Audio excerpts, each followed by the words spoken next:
It is time for March Madness, and while basketball fans and casinos are celebrating, businesses are facing major productivity losses. Sports betting is bigger than ever, but is it hurting Americans financially? Joining me today is Alan Franks, certified financial planner and author of Empowered Money. Alan, always good to see you. So let's start now with the workplace. We hear every single year that March Madness is costing businesses money. So how bad is it really? Jonathan, it's like a lockdown defense on workplace efficiency here. It's almost as if everybody calls their own personal timeout, simply walks off the court, and doesn't come back to work. Studies are estimating that companies are losing about $16 billion productivity due to employers streaming games, filling out brackets, discussing matchups, instead of doing their work.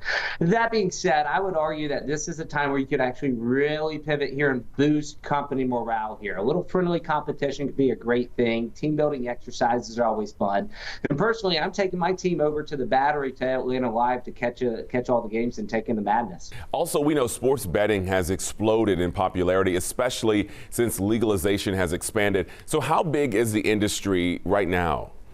Jonathan, it's putting up all-star numbers right now. Sports betting industry topped $100 billion annually. About 15% of that is coming from March Madness alone. So that's even more than the Super Bowl right now.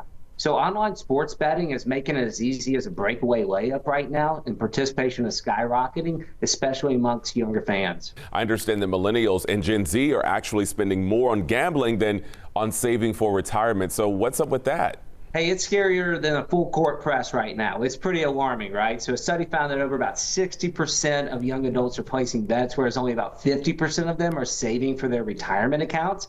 So basically, they're banking on a half-court buzzer beater rather than running a fundamental and efficient and consistent offensive game plan here, right? So retirement shouldn't come down to a desperate last-minute shot here. It should be well thought out. It should be a consistent effort both on the offense and the defensive side of the ball. And many people think of betting and investing as pretty similar. Because both involve risks. But you say there's a big difference, though. Everything involves some sort of risk here.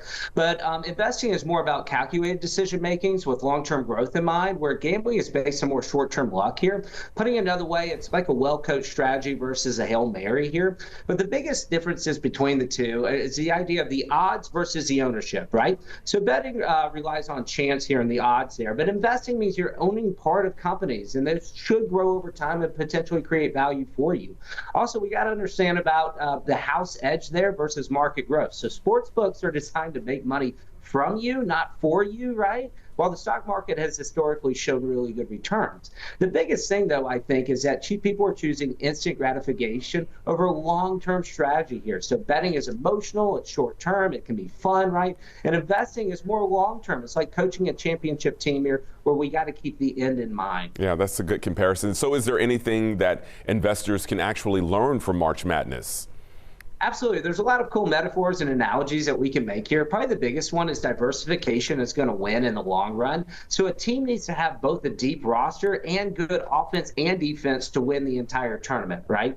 So similarly, putting all of your money into one stock or putting it on one team, right, that's a really risky move. A more balanced approach, like a really solid bracket is going to spread out the risk here and increase the chances of success. Also, there's always a Cinderella that everybody gets a lot of hype behind here, but realistically, just like stocks that get momentum, we need to look at the fundamentals behind there. And the last but not least, we do need to play the long game. So unlike March Madness, where one bad day means the team is done here, we can have a bad day in the stock market, a bad week, a bad month, kind of like we've had, Jonathan, or even a bad year. But we do know that over the long term here, the markets will rebound here. So we got to keep that end in mind. And Alan, for those enjoying March Madness at home or even perhaps at work, what's your financial takeaway?